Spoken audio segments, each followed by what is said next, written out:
Warning, it is the opinion of the Forestry Productions LLC and the Working Perspectives podcast that we should inform you that some of the language used in this recording could possibly be considered offensive.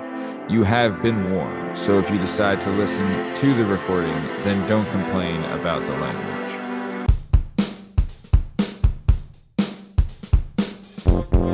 Hi, hello, how are you? Thanks for stopping by. Today we're going to talk to some real people about some real things, living real lives, doing real stuff.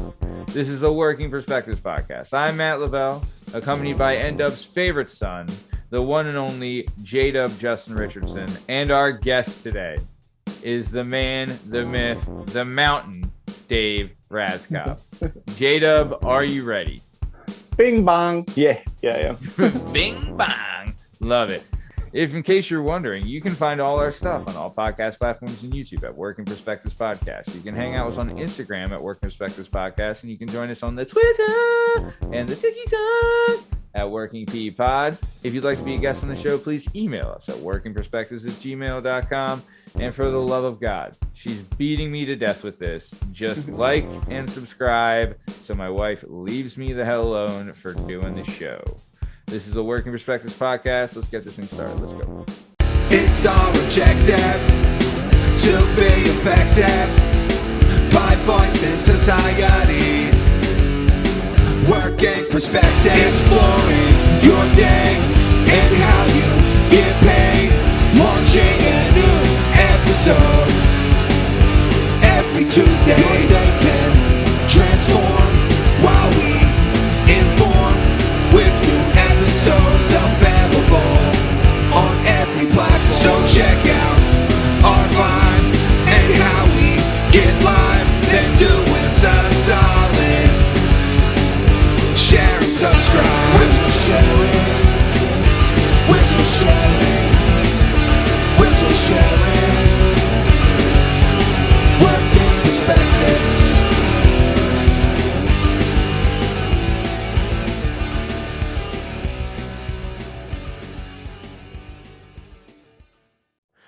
All right, Jalen Dub. Let me tell you about this guy. All right. So on the show today, we have the Dapper one, as he's known as the Dapper Dave Rascob. So little history, little Working Perspectives podcast behind the scenes history, huh? A little bit. Dave has been scheduled to be on the show twice before. We had some conflicts and we had to reschedule. No big deal. Contract disputes. Yeah, contract disputes, his agent's a real stickler, let me tell you. But back in the early days of the show, when my co-host was still Tom Byers, aka Shake, him and Dave were in discussions of doing an offshoot show, not unlike the Weekend Poppin' and Low Life podcasts, which are available now on all podcast platforms and YouTube. But Dave and Shake, Tommy, wanted to do a conspiracy theories show, right? And honestly, I'm tickled pink to get in. We're going to be getting into a little bit of it tonight. But yeah. Dave had some, there have been some workings with some people to possibly be on the show. And some things could happen. It didn't work out. And I'll take the blame for it myself because I didn't make it happen.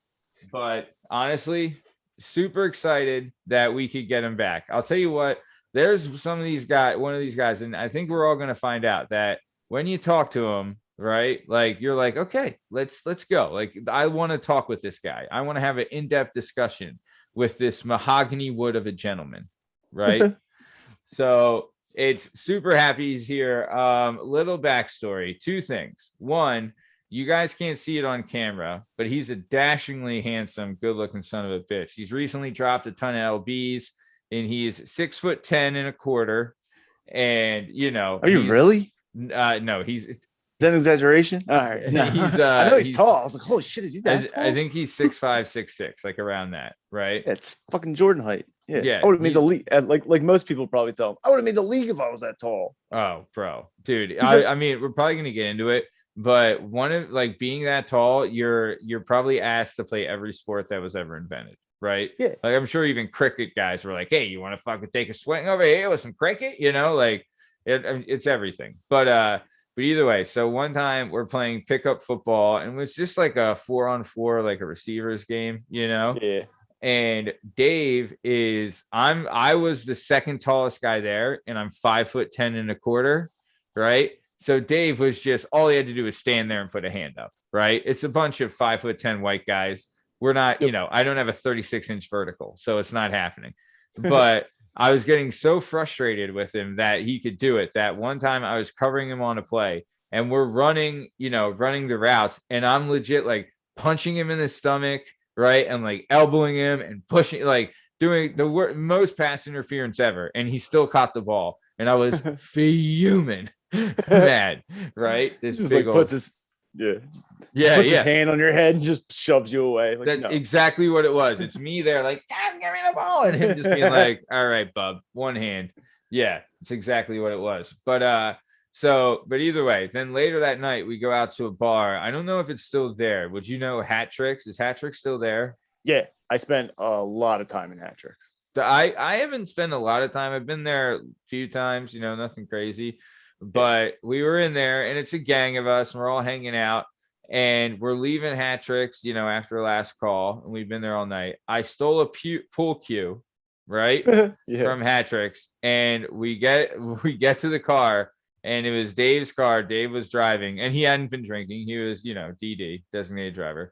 And we get to the car, and I break the pool cue over the top of his car, and then I ended up sleeping on like one of our buddies' girlfriend's floor that night. It was just a weird, we went into her house through a fire escape, or into her apartment through a fire escape. It was great. Total badass thing. But yeah, so either way, he's a very, very smart guy, very intelligent. He wears glasses, so obviously he's got a high IQ. And I'm really happy that it did take a little bit, but we're able to get him on the show. Unfortunately, Tommy's not here to, not unfortunately, he left, and I'm happy that Justin's here, fucking carrying the load. You know what I mean? But either way, I'm happy he came on. Super excited he's here. Really tickled pink that he decided to bless us with his presence. But Dave, before we get started, I would just like to ask, have you seen the movie Bohemian Rhapsody? And if yes, what'd you think of that piece of shit movie? I have not seen it, and I fucking hate it. All right, and I asked the wrong question. The question I was gonna say, you going back to that? The question was Bohemian Rhapsody. The question was, it's supposed to be, I fucked up, but the question is supposed to be, how do you like your Cheetos, crunchy or puffed? Crunchy every time. All right, see, JDub, everybody says crunchy. You're one of Cheetos crunchy.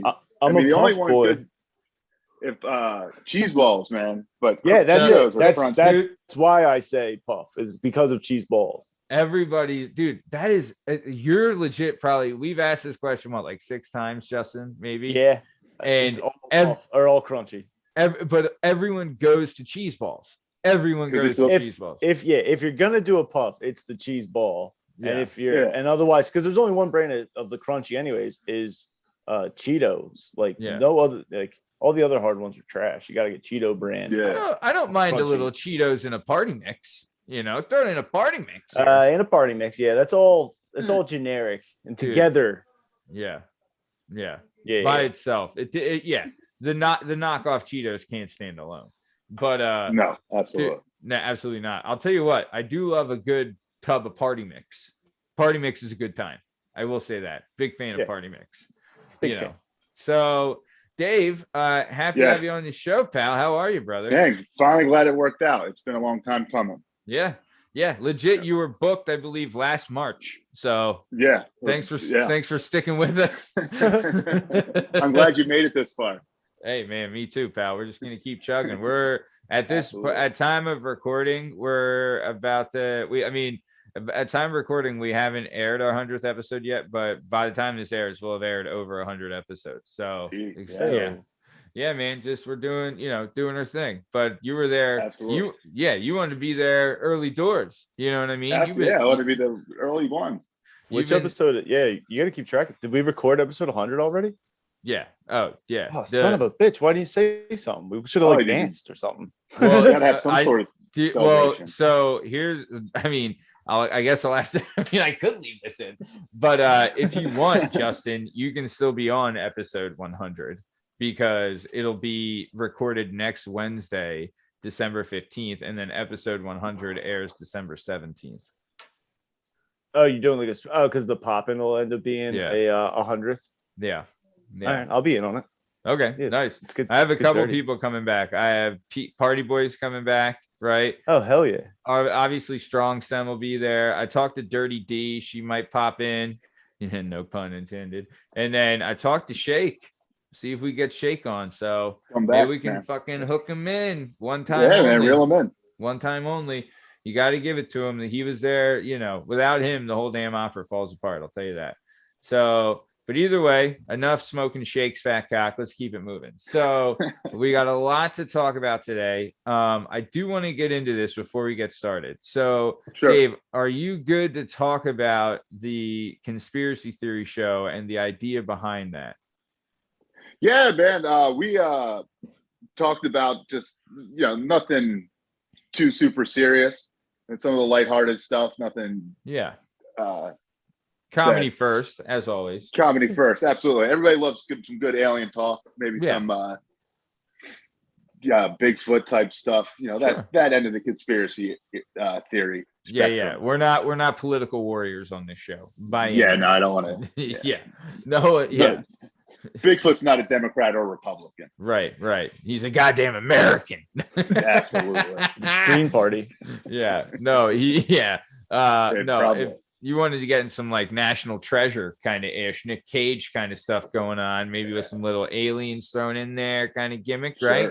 Some crop circles, all that. I don't know anything about the National Treasure movies, but yeah.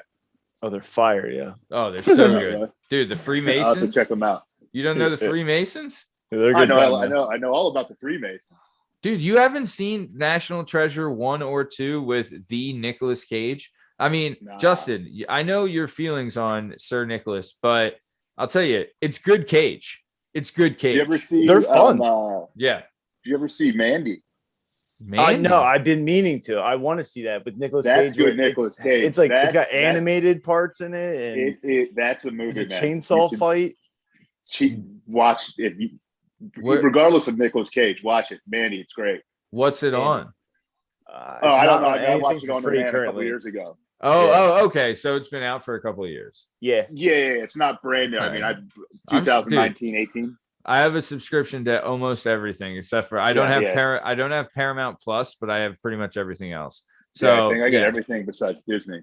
Oh, bro, get on Disney. So good. Mandalorian, fucking forget about it. Plus, too, I have a kid, so fucking you throw in a little fucking Frozen, or it is nice to go back through the old Disney's. You know what I watched with her the other day?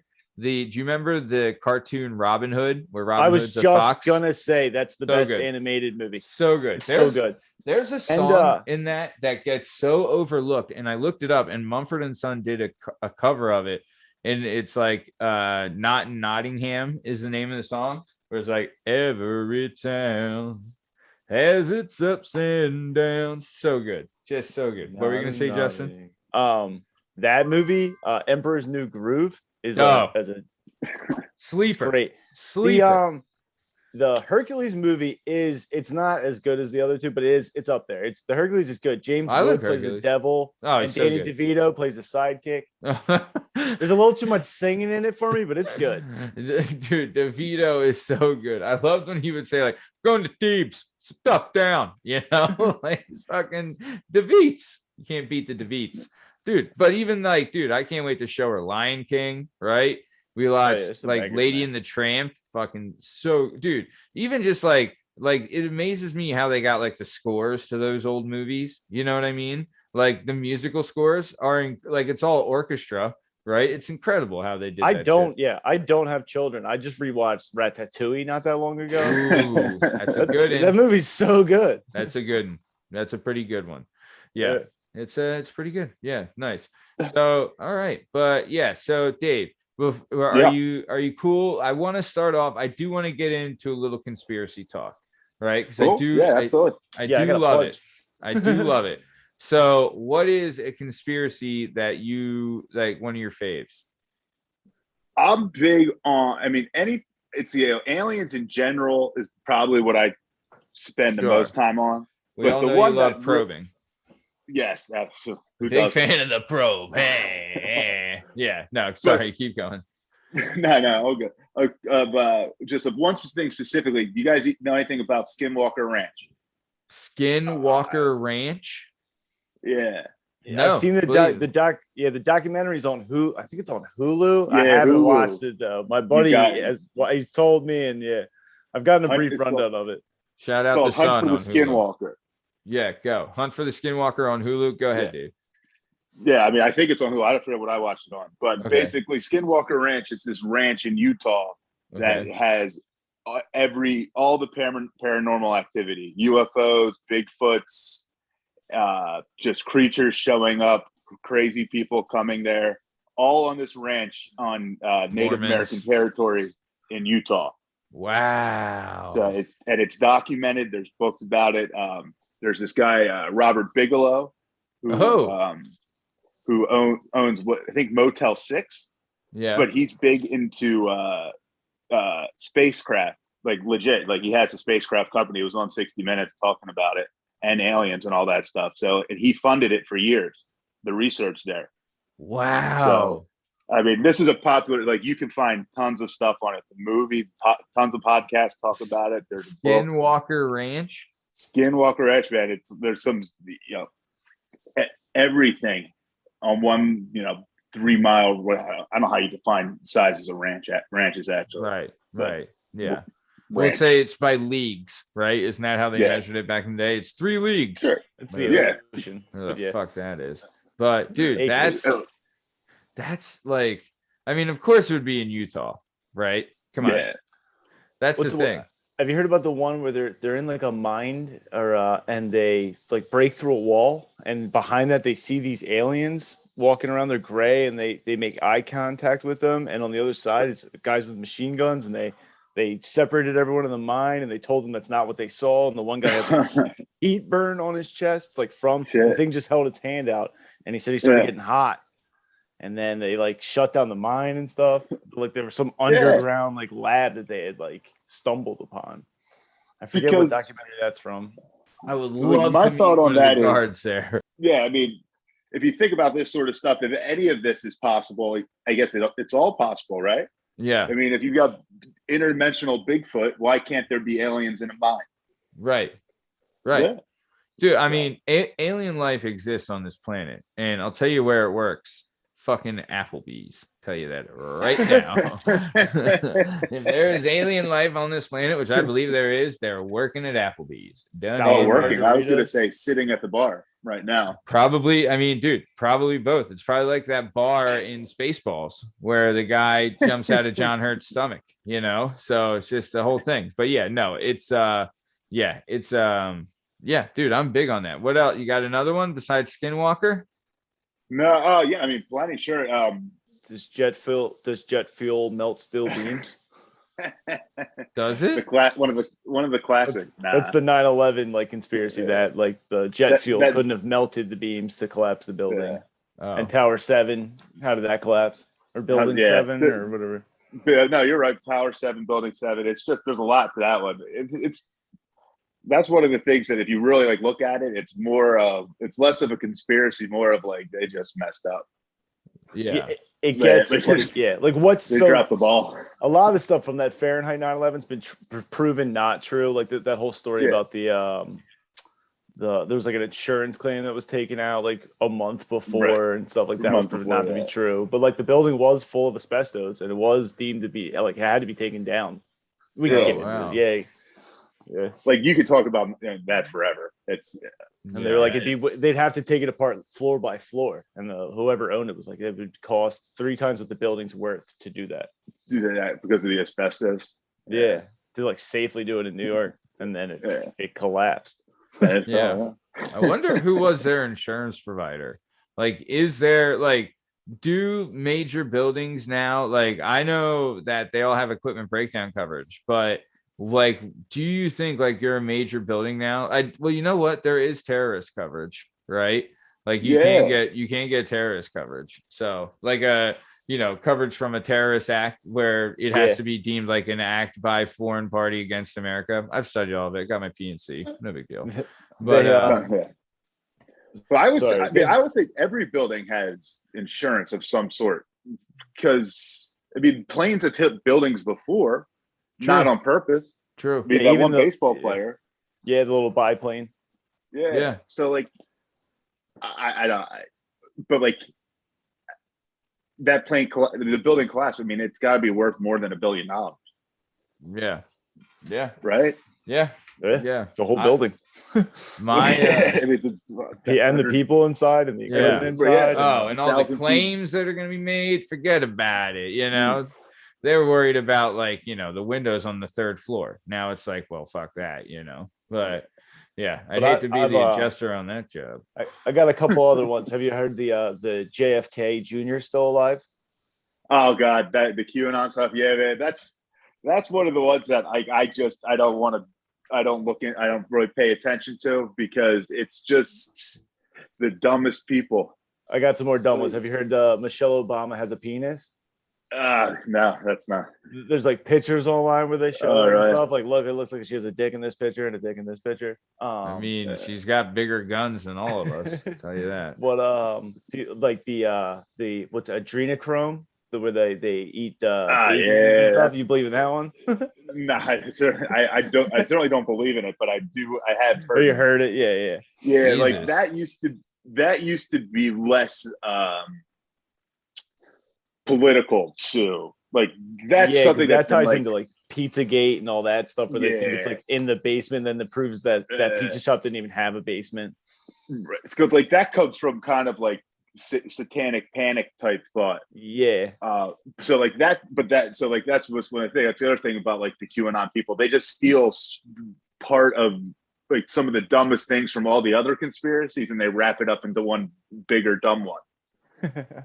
Wow. So like the JFK Jr. being alive and then coming back to be Trump's vice president is just so crazy to me, just on the concept of like, he's going to do all this and be vice president. Like, he wouldn't be president. Like, what? He's like, look, you gotta get not only am I alive, but I'm going to be vice president. Yeah, being president was a real headache. So I need to be dead for 4 more years. Yeah. The presidency, that job was killing me. Not JFK. JFK Jr., his son who crashed the plane and passed away in the 90s. There's like a conspiracy that he's alive, that he didn't really die, and that he's gonna come back. JFK, blown away. What else do I have to say?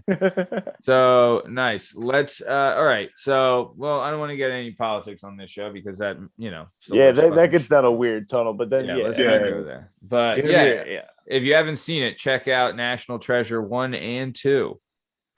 And a little side note to that, the chick in that movie sat behind me at the World Series when we played the Yankees in 2009. So right there. The love interest? The Bond chick. Yeah. I don't know her name, but Hot Pants, we'll call her. I don't know. But either way, so let's keep it moving. So got a lot of stuff to get into tonight, and it's going to be a good one. So our boy here, the dapperest of Dave's Rascobs, born and raised, land is free, home of the brave, Lansdale, Pennsylvania. He's more in Hatfield, right, Dave? Right? Yeah, it's but I grew up in Morgandale, and then I moved up to Hatfield. I moved to Hatfield 9th or 10th grade. Nice. All right, so just a couple miles up the road. Right, you're still Lansdale adjacent, land is free, home of the brave. So you did public school K through 12, then you went to Montco, which stands for Montgomery County Community College, for those not in the Philadelphia area. And for our international listeners, we do have international listeners, FYI. So while you were there, like we said, you're a tall drink of water. You've been asked to play every sport that that there ever was and there ever will be, and you tried a couple of them but never took anything really seriously. But you kind of fell in love with golf, which everybody does, and you love shooting little hoops, shooting some hoops. Absolutely. I'm not much for organization, so it's all a conspiracy. Those organizations. Yeah, absolutely. I got better things to do than to be in practice after school. I need to get the hell out of that building. So Yeah, but like legit, you were asked to play every sport. Oh, absolutely. Yeah. People, I mean, I'm a big guy, man. I'm tall, big, and then people want me to play football, so they realize that's I the beholder. Oh yeah, everyone would have taken that. Football, volleyball, baseball. I wish I played volleyball, man. I love volleyball. Dude, that's something that people have been saying. Like apparently, and I guess I never really played it in like a real setting, you know. Yeah. But apparently, volleyball is like if you can play and like you got a decent team, like it's a fucking time, right? Yeah, like, man. Yeah, I had a work team. We had a work team at one of my jobs, and it was fun. We were the worst team in the league, but at least it was still organized enough where the games were fun. And and you were like crashing the net the whole time, I assume, or oh yeah, I was just spiking, dominating the net. You're spiking it into like Carol from Accounting space. You're like, fuck you, Carol. Bam. Yeah. Man, dude, I'll tell you, that is one thing. We used to do like a work softball game every year, and I pitched at it, you know, through a couple gems, pitching some gems at the game. But yeah, dude, that's a good time when you get to do like a work, like physical thing, you know. I was always a big fan. Show off a little bit. Yeah. But nice. So okay, so let's keep it moving. So when you're at school, right, you didn't do anything organized, but you would play like backyard stuff and playground stuff. Oh, absolutely. Right? Yeah. What was your sports of choice? It was definitely basketball, man. We would play tons at Morgandale, and then Morgandale's got nice courts too. Yeah, it was nice. And then what's the one? Parkside. North Willys. Yeah. Yeah, Lower Gwinnett. Yeah. So that's where I met a lot of people, Scumley's brother. yeah. But a lot of people playing basketball there definitely would, after school weekends, weeknights. Yeah. Yeah, they had big lights. That court was nice. Absolutely. Yeah, you would get games there all the time. They had a big summer league too there, didn't they? Yeah. Yeah, I remember that. So nice. All right. Well, let's keep it on down the road. So, all right. Nice. So then right now, though, you're doing a little gaffing. You doing a little gaffing going on? What's going down? Yeah. What do you shoot? The best I was ever What's your handicap? Probably I was getting around high 80s 2 years ago. All right. And then, and then we're back to the mid to high 90s. Yeah, if I break 100, I'm hype. Yeah, man, that's how I felt the first time I broke 90. Yeah, I've been trying to break 100. We'll get there one day. Humble brag there a little bit. Jesus. Yeah, fucking A. But dude, I'll tell you, golf for me, don't get it twisted. I love whacking some balls just as much as the next guy. But I don't know, man. I just, it hasn't won me over yet. Not to say that it won't, but it just hasn't. I remember as a kid, like my dad would take us golfing, and I remember I saw him break like 3 clubs one time. He was just like, he got after it a little bit. But nice, dude. I'll tell you this though, and I've talked to my brother about this, and like, as far as like concentrating on sports as like a kid, right?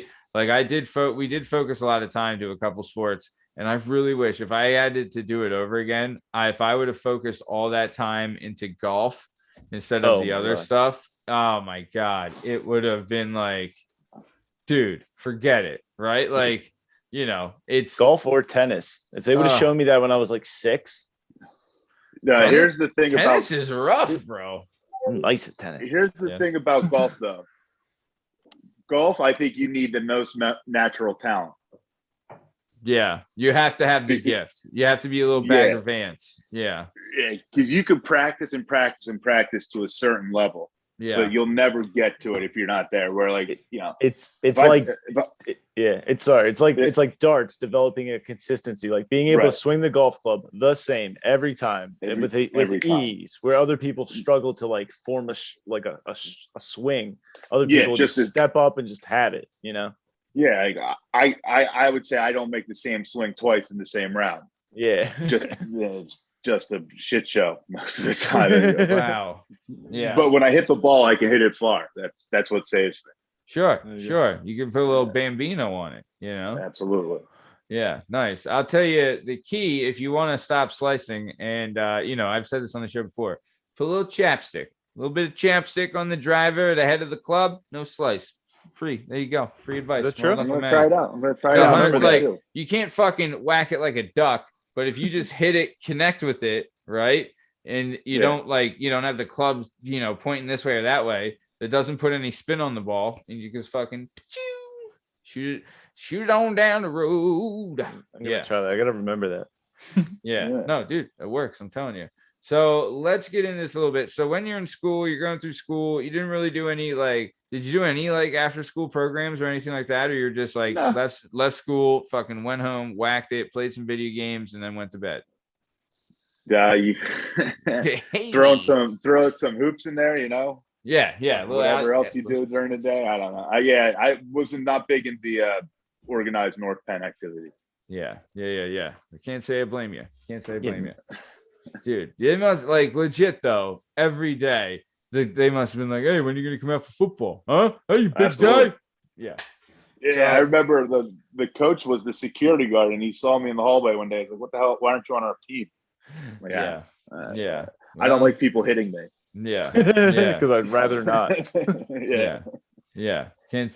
I mean, dude, So nice. All right, so let's keep it moving. I want to get into your job. So your first job here, you were a pizza cook at Donato's. So I don't know if they're still around, but they were a pizza. Were they a chain or was it just They were one? definitely a chain. Okay. No, it was a chain. But I forget what their deal was, but it was supposed to be some sort of different type of pizza. I mean, it was a little bit different, but they just cut it differently. Right. And I think they had some sort of different sauce, maybe. I don't know. It wasn't very good. Got a lot of free pizza though. Yeah. I'm trying to think. Where was Donato's? Where was it? Where what is that? Not Valley Forge, 40-foot and Allentown Road. Yeah. Okay. Yeah. I remember Donato's. Okay. Yeah. I was like, I remembered. I couldn't remember where it was. Yeah. It was all right. It was fine. Yeah, nothing crazy. But you made all the pizzas? Like, did you slap out the dough? Yeah, no. Those were spoiler alert for the Donato's people, already frozen and ready for us. Oh, so all you do was sauce them and cheese and toppings. And they had a thing. I was not very good at it. I was a very slow pizza maker, so they put me on the phones, and I was not a very good phone answerer. So. How old are you at this point? Like 14? 15. Yeah. 14, 15. I had no interest in doing this. Yeah. Did you dive into any of the free food? Oh, of course. I mean, you work there on a Saturday night. You're coming home with minimum. The one time I come with over 10, but at least a couple because people don't show up. They make 10 pizzas. I literally got home and I'm putting it was probably the winter because I put on my parents' back porch and there was 12 pizza boxes there. I'm just eating a slice or two a day for about a week. Dude, but I mean, even at that age though, if you're 15, I bet do you remember those kids that could polish off a whole pizza at lunch? You know what I mean? Yeah. Were you one of those, Daves? Could you take down a whole pizza? I could tell you, I had some embarrassing eating stories. So, I mean, if you would care to share. Well, no, didn't someone challenge you to a nugget eating contest and you put them in the ground? I buried them. McDonald's? Yeah. Wendy's nuggets. No sauce, right? No sauce. So this guy, I don't know if we can mention names. You can edit him out. It's unimportant. I know who it is. It was Wood. Yeah, Kevin Wood. Yeah. So I remember him. Yeah. So shout out Wood, fan of the show, listener to the show. Oh, bro, yeah. What up? Cool. Everybody is. Keep going. Yeah. Yeah. So for some reason, as 18-year-olds, him talking shit to me about how much we can eat is fighting words. Yeah. So he challenged me to a nugget eating contest, and he wanted us trying to make it as difficult as possible. So he said, first you eat 100 nuggets, no sauce, no drink. So like 20 of us show up to the Wendy's on Valley that I was just talking about on Allentown and 40 Foot. Yeah. And we each order 100 nuggets. And whoa. So 20, we're sitting there. 20 kids order 100 nuggets? And we're just in there causing havoc. There was a cereal eating contest beforehand. Like literally, they went to the supermarket next door and bought cereal and milk and bowls, and we're having a cereal eating contest in the Wendy's while they're cooking the nuggets. Who is this? Wait, so you're gonna eat cereal and nuggets in the same day? No, I didn't. We have different events. So like, there was a bunch of like 10 people showed up for the cereal eating contest, and then 10 people showed up for the nuggets. No, we all came together, and then people decided to keep it going. Like, we're going to have a warm up, and it's going to be a cereal eating contest, and people ate butter. It was a whole thing inside the Wendy's. So wait, but you both anticipate eating 100. So you and the other guy buy 100 stack each. Yeah. What's that? Do you remember what it cost? I mean, it wasn't that much. I mean, as far as I remember, Wendy's nuggets were $5 for $1 for the longest time. Yeah. I guess it's not. Yeah, it's only going to be like $20. Yeah. So like they just bring them out in the metal trays. Yeah. So we're just sitting there, and we start going, and then he tapped out around 50. Yeah. And I had 70 at that point, and since he had quit, I stopped. I could have kept going. You could have finished them. Yeah. I probably would have thrown up because I've been in a wing eating contest where I did throw up. Yeah. But that's a whole nother thing. But I could have kept going, and I probably could have got to 85. Yeah. That's tough though, huh? It's like, it wasn't that. No? Like the sauce and the drink didn't affect? Oh, if I had a drink, I could have gone 125. Yeah. That's what hurts you, right? Yeah. The sauce is just extra, but yeah. You can live without the sauce. Are you just methodical? Just throwing them down? I'll just keep going. I could sense he started struggling, so I'm just talking shit to him at this point. Yeah. Just eating nuggets and basically making fun of him. And he's just like, like the whole like, oh my god. Dude, Pete McCormick used to get like 3 triple cheeseburgers from Wendy's, but he gets them plain, right? Just meat and cheese, right? Oh, that's the way to go. Oh, that's all he was doing, housing it. I'm a meat and cheese guy. Yeah, he's fan of the show, listen to the show, best guy, Pete McCormick. We love you. But dude, so wait, you go to Wendy's, right? There's a group of you Stunads, and I bet I know a handful of them, right? Oh, absolutely. And to go there, you guys are like, juniors, seniors in high school. So testosterone is raging. You're also a competitive teenager kind of thing.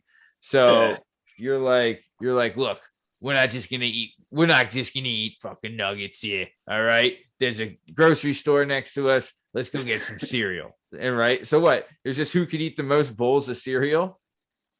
I don't forget. I mean, I think the two, because it wasn't me and this other dude. It was 2 other people. They bought like the giant boxes of store brand cereal, and I think it was supposed to be a race with milk. Okay.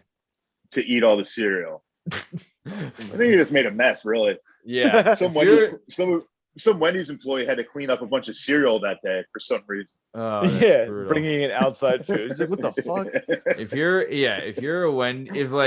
If you're the poor guy that's working at the Wendy's, you have to be interested in what's going on, right? Once you figure it out, you're like, okay, genuinely want to see someone do this, right? But then you're also like, I don't want to make 1,000 nuggets, right? And then you're like, I don't want to, don't vomit in the store. And please, whoever's eating the sticks of butter, you can go shove off, right? Go take a lap. The poor fast food workers, when I figured out pickle races, just throwing 2 pickles against the window and watch them race. I was like 11 when I must have sold in a cartoon or something. I was like Billy Madison. It was Billy Madison. Is that what it, from there on out, every time I was like, because I didn't even like the pickles either. Boop, boop.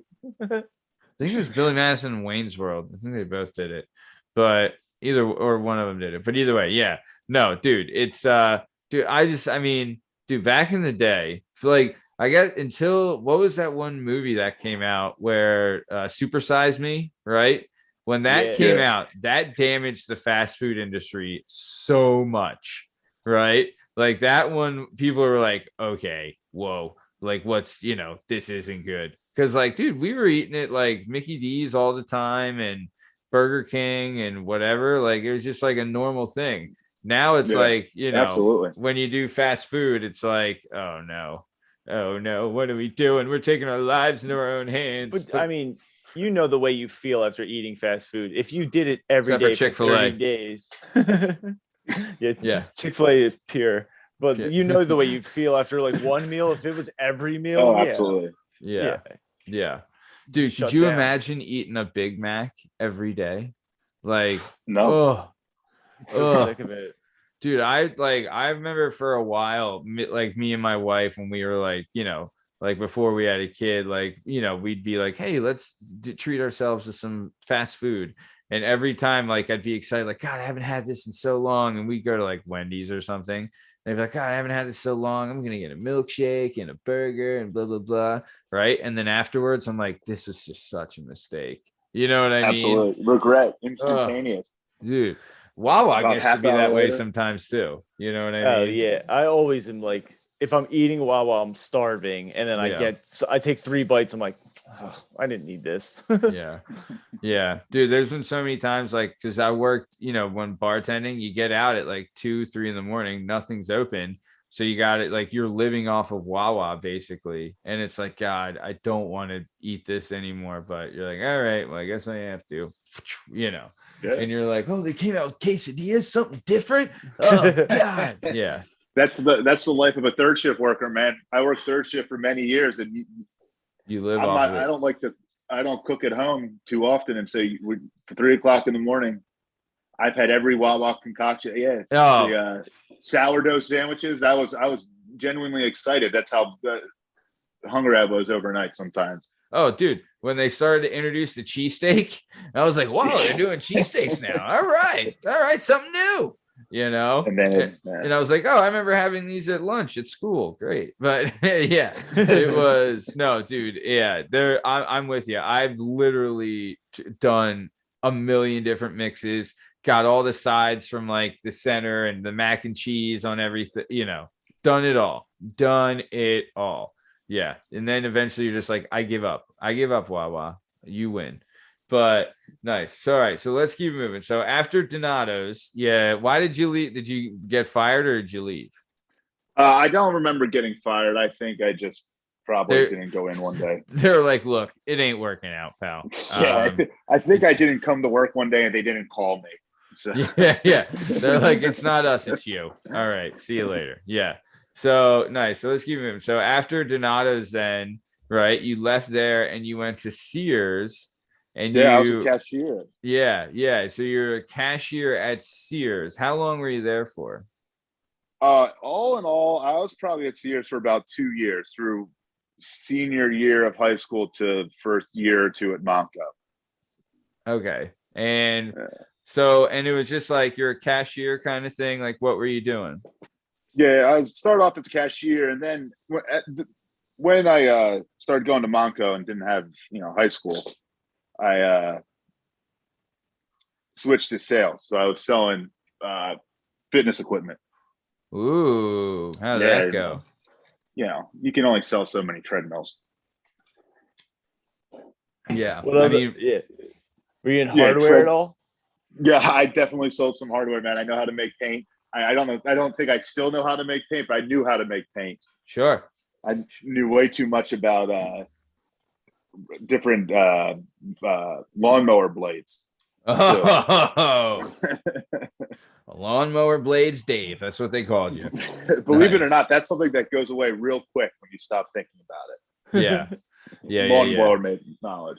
Did you? So there's, I guess, I forget who was talking about it. Oh, Aaron and you, Justin. Aaron Rosenthal, former guest of the show, friend of the show, talked about like the hardware store smell. Right. Yeah, like the old hardware store. Yeah. Did you get that at Sears at all, or no? Was it just it was. Yeah, it's just because it was just a section in a giant store. Sears legit had everything though, right? Like you could get a lawnmower, a pool table, a bicycle, 3 new suits, right? Tires. You could legit get everything at Sears. Yeah. One stop shop for it all, baby. Nice. So, okay. So you're doing sales there and stuff like that. You're there for a couple of years, kind of right after high school. Then you left there and then you went and you sold mattresses, right? Yes, sir. I made a brief attempt at selling cars. Did not work out. I believe I had one whole day as a car salesman.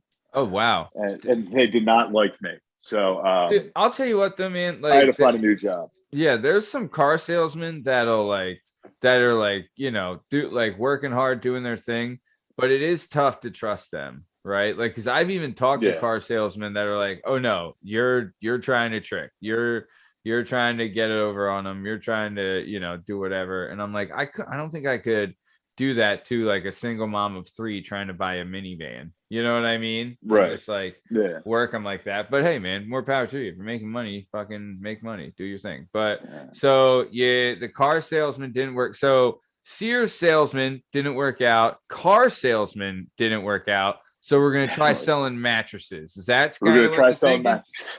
Yeah, that's basically it. I'm looking at however you found jobs in 2004, 2005. Pony Express. Pony Express, Smoke Signal. Yeah. Monster.com. So, Craigslist. Ask Craigslist. Nice. That's it. Most were like friends. Did you have a buddy who worked at this mattress store? Did you just walk in this random mattress store? No, it was the early internet job sites, man. Oh, Monster, nice. Whatever it was. And it was called Mattress Giant. So I sold mattresses for about 6 months. Only in Mattress Giant. Ooh. There you go. Yeah, that's catchy. I still remember too much about betting. Some Sealy's and some Sertas. Sertas. Simmons is the best. Has Tempur-Pedic ever come in? Tempur-Pedic's the best bed they make, man. I used to fall asleep on those at work quite frequently. You're just laying down and you're out? Yeah, man. You sit in a store where nobody else comes in for 5-6 hours, and you sit down on one of these beds, Tempur-Pedics especially. Yeah. Good night. Memory foam will get you. Yeah. Absolutely. People are laying on it. They're like, there's some lumps in here. You're like, yeah, that thing's I'm taking that for a couple of rides. Yeah. I'll wait for that for the floor model. Yeah. Why does this mattress smell like chicken nuggets? Yeah. What, dude? Didn't they sell mattresses at Sears too? Yeah, absolutely. So you would have some mattress knowledge from your former employer at Sears. Yeah, I mean, it was far enough apart in the store from the treadmills that I didn't have too much overlap. Yeah, nice. So okay, so then how long were you selling mattresses? How long did that last? Probably about 6 or 7 months. Okay, and didn't something happen where like it was supposed to be commission, and then something happened where yours wasn't commission? Oh yeah. So like, when they hire their hiring program, I forget the exact terminology, but basically you get a certain amount of money guaranteed to you if you don't reach a commission goal. But then if you get the commission goal, that money goes back or something. Right. So like the first month I'm working at the store, I literally made no money. I made $300 a week for 50 hours a week because people just did not come into this store. Dude, so that was pre-smartphone too, right? So you're legit just sitting there twiddling your thumbs all day. I'm listening to a whatever version iPod, the one with the click wheel, iPod Mini sound dock for 10 hours a day. Yeah, dude. And just reading a book. Really? Hoping somebody comes in. Yeah, just hoping. Actually, just waiting for my buddies to show up so I can talk to somebody for a little while. Yeah. Damn. So okay. Yeah. So you got like a set pay, but you know, if you didn't get any commish, then you got this set pay. So then what happened? Then they basically like I talked to the one guy. I mean, I was still like 19, 20, so I'm living at my parents' house. It's like not the end of the world. But I'm like, listen, I'm here 50 hours a week and I'm getting $6 an hour. We need to do something about this. Yeah. So I was like, I tell you, so it was like 2 days later, he's like, all right, you're now making $500 a week, and it's guaranteed no matter what. It doesn't matter what your commissions are, you get commission on top of it. So I'm like, sweet, I'm gonna make some real money now. I mean, somebody eventually is gonna come into this store. Yeah. I think the most commission I ever made on one check was about $150. Jesus Christ. Stamp mattress place. Yeah. Just sitting there, like say, if I wish I had a laptop. I mean, if it was 2021, I could have like at least taken a class or something. But yeah. You really could have got. I mean, you could have 2 jobs probably. Two jobs, yeah. Cam model too. 3 jobs. Yeah. Nice. So then, okay. So then you were at this store, and then you went to another store, right? Another mattress store that was like far away. So they moved me to the one of the higher performing stores I can't remember what it's called. It's up off 476 towards the main line. Malvern? Not Malvern. Media? I should have looked it up. Not Media. Right Media? Winwood? No. It's not Westchester. God. Marple Newtown? Upper something. No, it's right before. Oh, Marion? Upper Marion? Upper Marion. Yeah, it might be Upper Marion. Moreland? Upper Moreland? Not Upper Moreland. Whatever it is. But it's like some yuppie area. Yeah. And like there's supposed to be this, great store, but now I'm driving an hour from Lansville every day to sell mattresses. Yeah. And I lost interest in it pretty quick. So yeah. So F off on that. So then F off beds. Yeah. So I decided I'm done with sales. Yeah. I actually did sell newspapers for 3 days. If you ever got a call from the North Penn Reporter in 2006 for about 3 days in March, it might have been me. Hey, all right. There you go. The old North Penn Reporter. Yeah, newspapers. That's a booming industry. So yeah, really caught on a wave there. Yeah. So after they shipped you off to Bumblefuck to sell mattresses, you said, all right, I'm done with this, head job. So you left there and you started your first job in pharmaceuticals at an entry-level position as a machine operator. So Absolutely. how did you get this job? Because this seems like you went from, Donato's Pizza being a shitheel. You went from Sears being like, a dingleberry. Then you went to the mattresses being a stunad, right? And now you're rubbing elbows with big pharma, working as a machine operator, right? Like it just seems like you did quite the jump. So what's going down in Chinatown? Yeah. So it was basically a complete 180. I had left the mattresses, and I basically, 20 years old. I was barely going to Monaco, and my mom said, either need to get a real job or you need to get the hell out. Either need to get a real job, get out, or commit to school. So I started searching around, found a job through a temp agency I really had no idea what it was going into the door. Yeah. So I just know that they had an interview, they talked to me, and they said, be at this place this day. And next thing you know it, I'm a tablet press operator it's cool if I say Teva. It's up to you. I don't care. Yeah, I know. If you don't care, I care. I mean, it's the biggest pharmaceutical company in the world. So, I mean, I think people have heard of them. I mean, I don't. It's so. Yeah, no, I mean, as far as mentioning, there's nothing wrong with you. You don't have a bad relationship with them, do you? Oh no. It's just I didn't know if you have any. There's no legal precedent against it unless you're lying. So we don't have a counter sponsor. Yeah. No, cool. Yeah. So basically, it was through it. They were looking through temps, and basically, the way they did it was this giant facility in Sellersville. Is they would just bring temps in. If you worked out, you could get hired permanently. If you didn't, they let you go. So temps would, you'd come and go. Plenty of people just couldn't pick it up. Didn't show up one day. Plenty of reasons to get rid of you in your temp period. So you had basically 3 months to prove that you could do it. Yeah, that you'll show up and do the job, basically. Right. Yeah. I mean, and it is now. I think of it as easy because I know how to do it.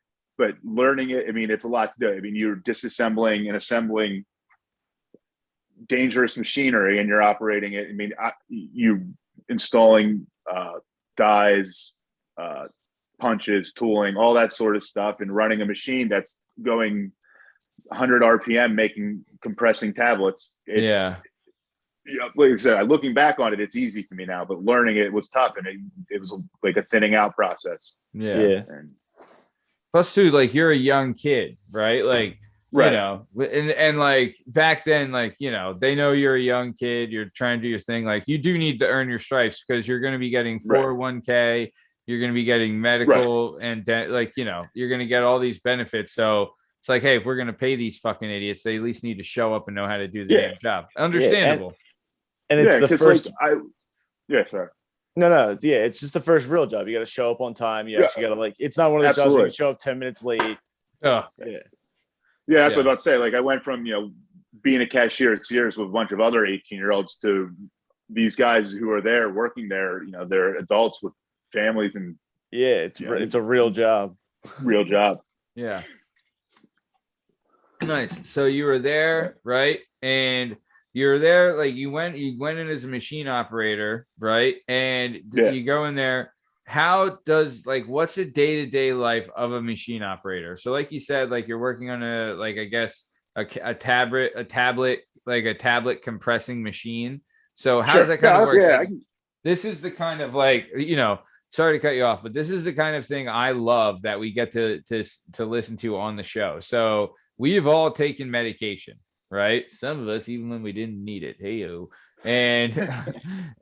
But we've all seen, like, pills and tablets and all these little things, right? And fucking whack them down and whatever. But where do they come from? Like, how do they get made? How is it like, what is the whole deal, right? Like, it's something that we've all been around forever, but we have no idea where it comes from and how it puts together. And that's something you're dealing with, right? So what was, like, the day in the life like for the machine operator, you know, the dapperest David Rascob? Yeah, because I remember, like, one of the first people that I talked to there, like, I just walking around the place, I said to him, like, I just assumed this was all done by robots, and this was in 2006. So, like, we're like, all right, so for me, I run a tablet press, your standard pill. It's called a tablet in the pharmaceutical industry, but, you know, your standard pill, your Advil, your Tylenol, to your, you know, your heart medication, Aleve, all of it. It comes from a tablet press. It's a rotary press. So it's machine basically the size of a refrigerator. And inside of the machine, there's a rotary press, and there's upper and lower punches, and there's dies. And what's happening on the machine is powder comes from a hopper and fills the die. And as it's rotating, sorry, I went over the camera. As it's rotating, the punches compress against each other. But it's moving so fast and at such a force that it's hard enough to make a tablet, and that's the basic operations of a tablet press.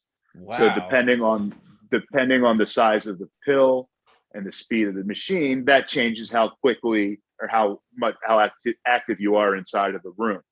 You know, because you have to do your testing on a certain interval. You're refilling the hoppers, you're changing drums, because at Teva, they had giant bins filled with material. When I went to a different company, I had to physically scoop the powder. Oh, wow. So that's just a complete difference in the amount of manual labor that I was doing at different companies, running the same machinery. And then the job I'm at now, the people who are operating the machines, they're scooping powder too. So it just goes to show, because Teva is, I mean, I thought Teva's the biggest pharmaceutical in the world. They're generics, but they're gigantic. Yeah. And the last company and the company I work for now are medium small, and the company now is small. So they just don't have the facilities and the money, even though they're in relation to any other field, a giant company. I mean, the company I work for now is a $100 million company. In pharma, that's tiny. Anywhere else, it's not. Yeah.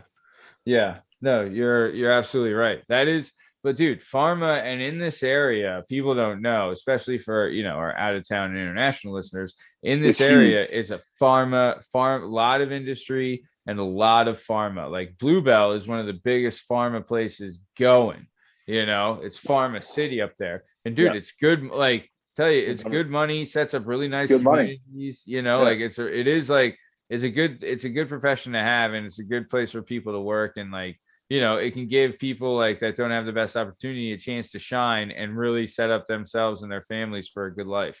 You know, Absolutely. like, they do a lot of good. They do, you know, there is Montgomery County is one of the wealthiest counties in the country. Yeah, because of all that Merck and Merck, J&J, and all the way from northern Jersey down through Maryland. It's just there's tons of different companies, and I went from making $7 an hour as a cashier to making $15 an hour as a machine operator as a temp. I mean, it's they take care of you. It's one of the things that made I'm doing this without a college degree.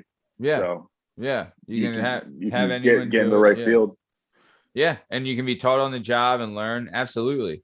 Yeah, there's a bunch of guys I know that would kind of shit it out even in high school, and were still able to make it in pharma. Like they had an in there, was able to get a good job and set themselves up. You know what I mean? Yeah, it's not a big deal. I wonder if this too. So I didn't know this because people had talked about like moving places, especially now with like how working from home is and stuff.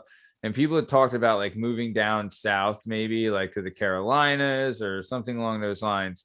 And someone had told me that, one of the drawbacks of moving down south is that the medical care isn't as good, right? Like where we're at, and I think we take it for granted.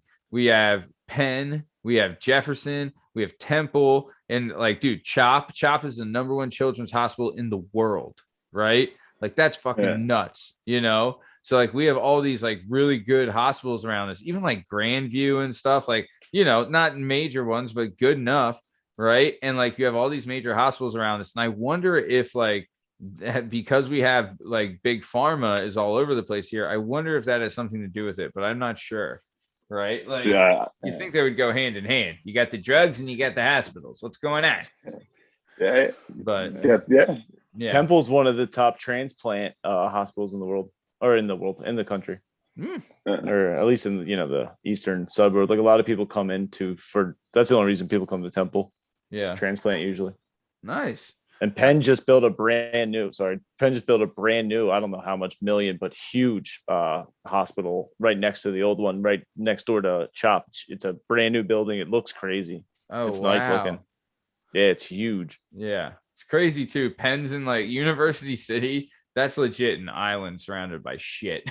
It is like Penn and then everything else around it. West Philly is there's Penn and Drexel, and then everything around it's like God, whatever. We won't get on that. So nice. All right, so let's keep it moving then. So you would be at this job for a number of years, right, Dave?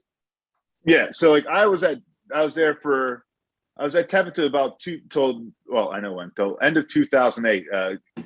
Financial crisis and all that stuff hit pharma too, because I was there. I was working overnights there at that point, and I remember just going weeks without doing anything, just sitting there and punching in and waiting and pretending to review paperwork or read the same SOPs over and over again, hoping that they'd make a batch. Yeah.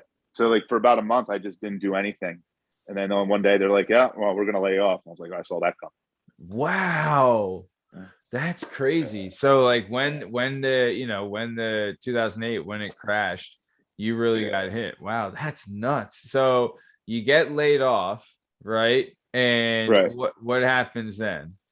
So I took a few months off. And I was just looking for jobs, and I found the one place that I was there for almost 10 years. And, I got pretty lucky too, because I found them in middle of March, and then I forget the exact reasons, but basically they drug it out to my actual starting till June 1st. So like I knew I had a job, and I was just sitting there collecting unemployment, being 21. Yeah. So that was fun. And in being 21, 22. And this time is when you would move in with former co-host of the show and friend of the show, listener of the show, Tommy Shake Byers. And his brother. You would move into a house in Culpsville that had, was it called Glanville's, right? Is that what you guys called it? All right. So We had a unfinished basement, and when we moved into this house, Tom and a friend of ours had the idea of building a bar in the basement. And I just so happened to have a lot of extra scrap wood for a unfinished project of mine in the past. And so I gave them all this wood that had been sitting at my parents' house for like a year and a half. And they decided to try to build a bar inside the house. And the bar was called Glanville's because one of them had a signed Doug Glanville baseball card, I believe. Love it. What was the project that you had all this excess lumber from? So at the end of high school, our plan was to build a box around this guy's car as the senior prank. And the three of us who decided to try to do this were not the most skilled carpenters. What kind of car was it? He had a normal sedan, like an Oldsmobile. Was it a teacher or no? A friend of ours. Okay. The guy who challenged me to the nugget eating contest. Oh, all right. So you got all this wood and you were gonna do it like during school? Yeah. So we were building the box in my parents' backyard. And like I said, we are not carpenters. So we hammered all this wood together, basically just made a thing, like a shell. So it was basically, imagine 1, 2, 3, 4 pieces of not great wood nailed together. Yeah. Like, what's it called? Like press board or something? Yeah. Particle board. Particle board, but not that flimsy, like a strong one, whatever. But we just nailed it all together. And it rained one day, and the wood got soaked, and it went about 3 inches into my parents' lawn. So that box was just in the yard for about 3 months. We're happy about that one. And then 3 years later, you would use the leftover wood to build a bar in an unfinished basement when you're 21. Yes. Oh, that's the best. I love it. That is the best. And then they shut our power off, or shut our heat off. Oh, so Shake on the show, and you can listen to this episode. It's available on all podcast platforms and YouTube at Working Perspectives Podcast. But Shake had told a story when he was living in this house that someone had a genius idea that they turned off your heat, which is illegal because you have squatters' rights. Legally, they have to keep the heat on. But I think we ran out of oil. Oh, well, then that's your own fucking fault. Yeah, you gotta fill the oil, bub. We gotta fill the oil. But they said you guys were sick of losing all this good heat from the dryer, right? This dryer, it's pumping out heat, and we're losing all this good heat, right? So you twisted the exiting hose or whatever out of the back of the dryer, and instead of sending it outside, you then send it inside to trap all that good hot heat. That's good free heat. That good free heat. I raised that coming out of the dryer. A degree or two. Yeah. And then what what happened after you turned the exit valve of the dryer, to get all that good hot air? Well, the way that some people tell you is that everything got soaked. The way I remember it was somebody showed up and was like, "What the hell are you idiots doing?" and shut us down. That someone was a female. Yes, it was somebody's girlfriend at the time, and but like, this was all me. I mean, I'm not going to blame anybody on this. I was like, what do you want from me? This hot air coming out of here. I'm cold. This legit, I didn't think about the rest. I guarantee that there was 5 guys that walked in. There was like, that's fucking genius, right? And then this one dude's girlfriend's just like, you guys are fucking morons, and this place is gonna be covered in mold, and lint. It's probably lint everywhere. Yeah. I'll probably find a sock or two. Yeah. So nice. So you're living and was this your first time living away from home? Yes. But it was, it was a good 3 miles away from my parents' house. So we weren't exactly on the frontier, and not just my parents' house, but their parents' house as well. We were all Lansdale, Hatfield. So everyone was just a stone's throw. A couple stones throws away. But nice. So you're laid off. You're living at this house that doesn't have any heat because you received. Wait. So if you didn't have any oil, that means you had no hot water either.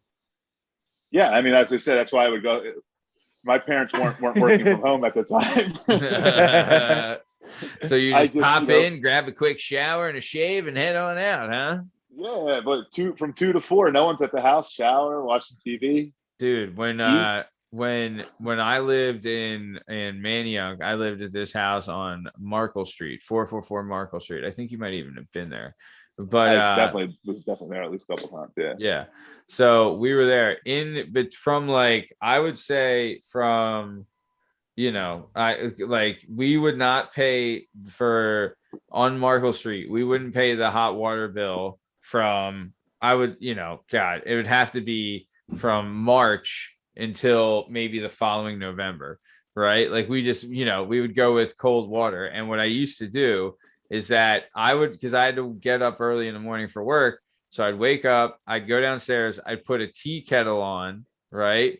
Then I'd go upstairs, right? And then I'd shower, right? And the key is, for all those listening, if you don't have hot water, the key is you got to be underneath the faucet as soon as you turn on the water, right? Because that's the warmest the water's going to be because it's sitting in the pipes. I'm telling you right now.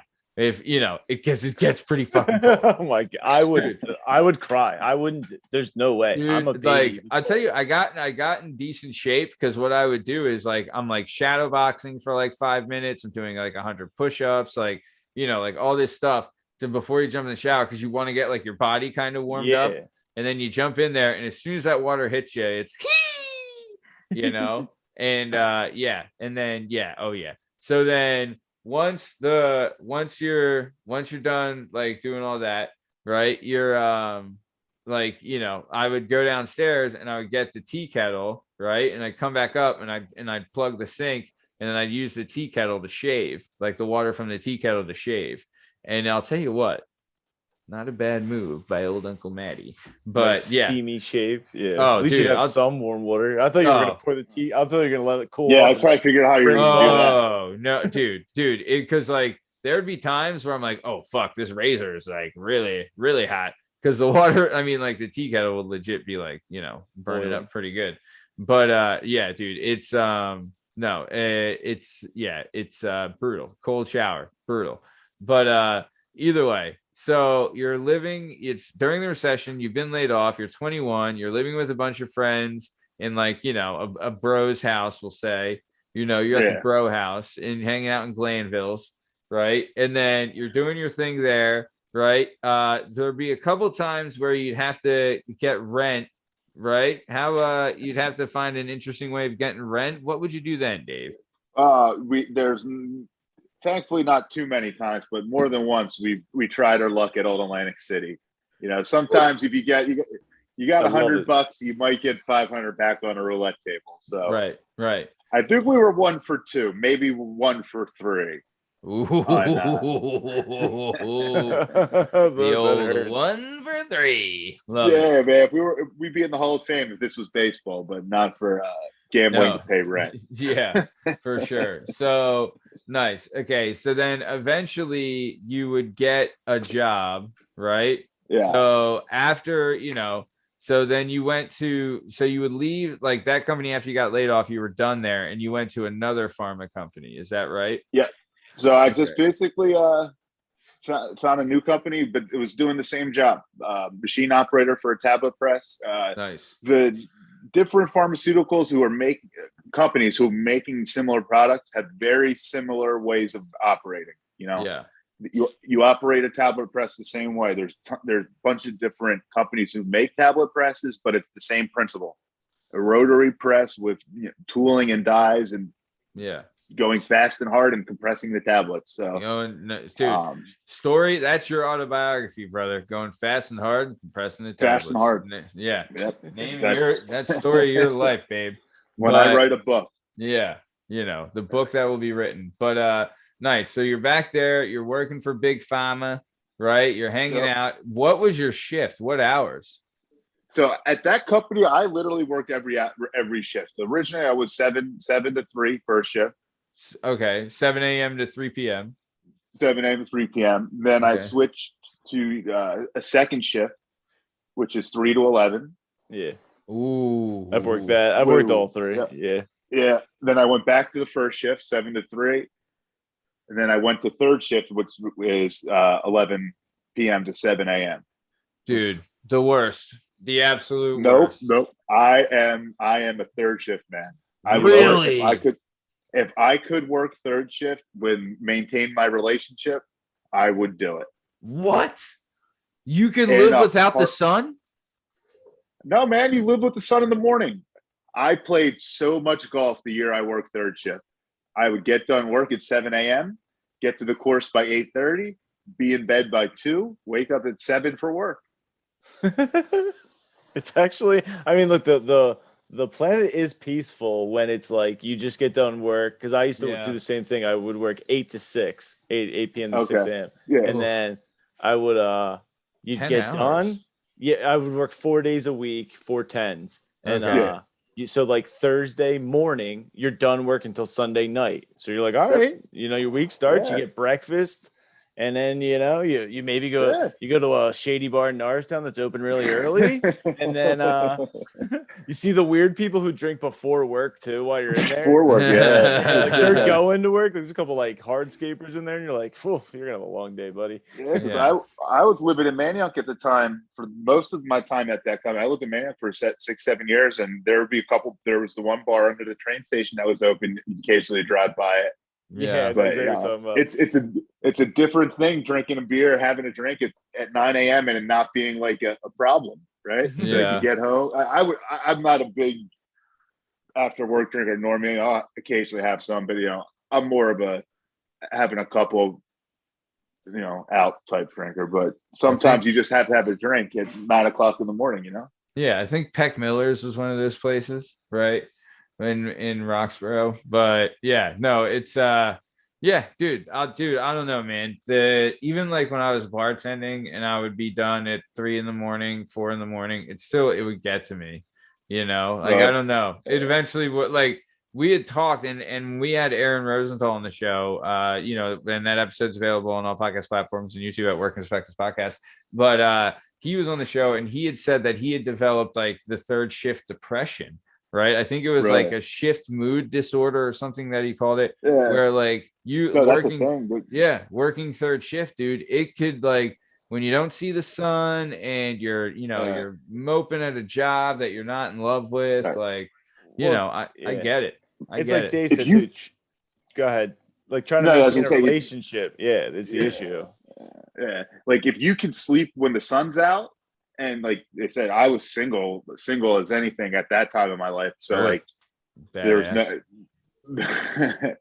so like now I couldn't pull it off. But like if you can sleep when the sun's out, and like you said, you got to find something to do. You can't just go and sleep.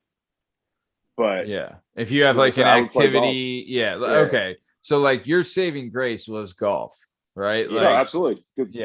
That was like you're getting your exercise, you're getting you're the first one out there. It's like really early in the morning, so it's beautiful and there's a nice spring chill in the air. The birds are chirping. Oh, I bet they are. Those birds were always chirping at you when you were single, weren't they, babe? Absolutely.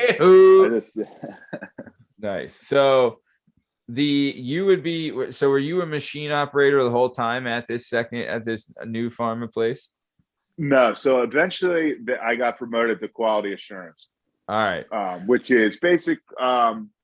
It's more of an observational role as opposed to actually operating machinery. I'm testing the product after the fact. I don't have the responsibility to run the machine. I have the responsibility that the guy running the machine person is following all rules and the product is coming out as it's supposed to be. Yeah.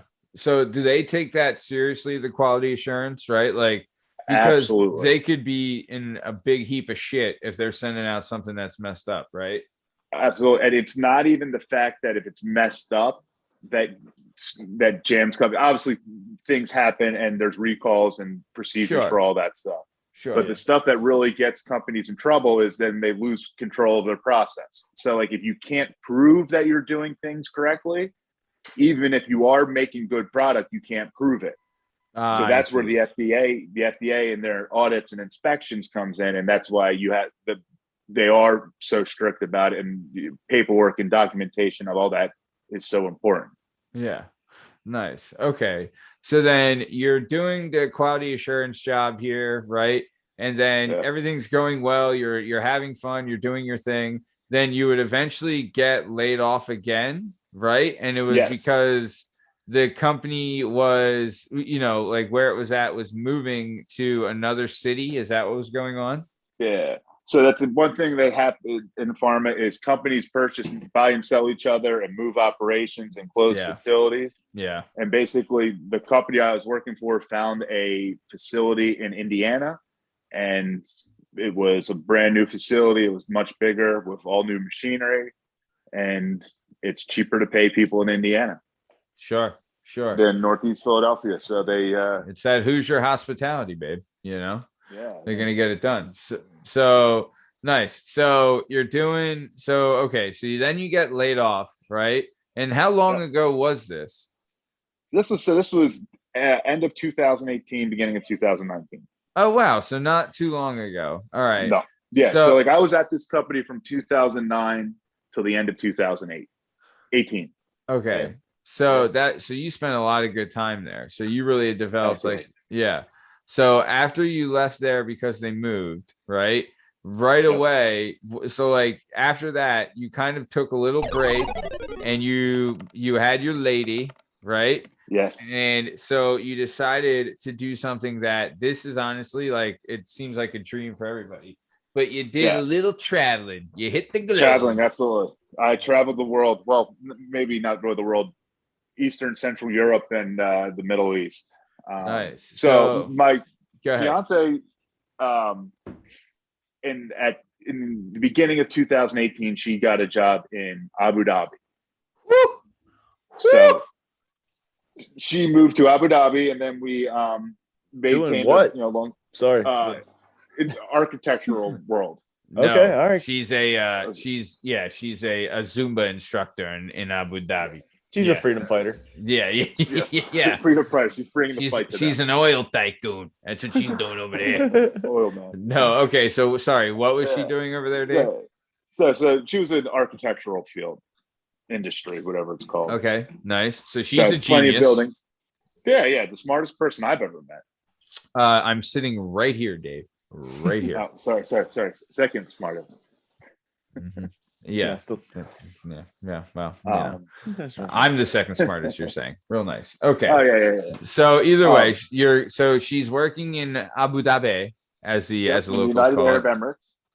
In the United Arab Emirates, and she's in architecture, and she somehow falls for your big ass and is like, hey, why don't you swing on over here and throw on a hijab and let's go have some fun. So what? Not quite those exact words. Did you ever hear the joke? What is the Muslim boxer's favorite punch? Hijab. That's stupid. Yeah, pretty dumb. I heard it on shout out Bro Code, fan of the show, listener to the show. Great follow. So either way, all right. So you head over there. That's crazy. Did she have like family over there? No, she just like she's a big traveler in general, and like she's always traveled as long as we've known. Like we were dating for a few years at that point, and like we traveled together a little bit while we were together. But like I always knew this was a possibility in the relationship too, that she would take a job abroad. Yeah. So like when I got laid off, it just worked out. So I was like, January of the next year, I just flew out and chilled there for 6 weeks. That's awesome. Yeah, because I got a decent amount of money from my severance from my former company. Yeah, that's goddamn liter cola. How long's that? How long's that flight? So I flew to Istanbul, which is Istanbul's about 11 hours. And I think it was another 6 to Abu Dhabi. But at What? that point, I was so like just out of it because I sat in the Istanbul airport for 5 or 6 hours. By yourself? By myself, just chilling. Dude, I'll tell you, I've been in the Istanbul airport, and I told you this during the pre-show, and I almost got stranded there.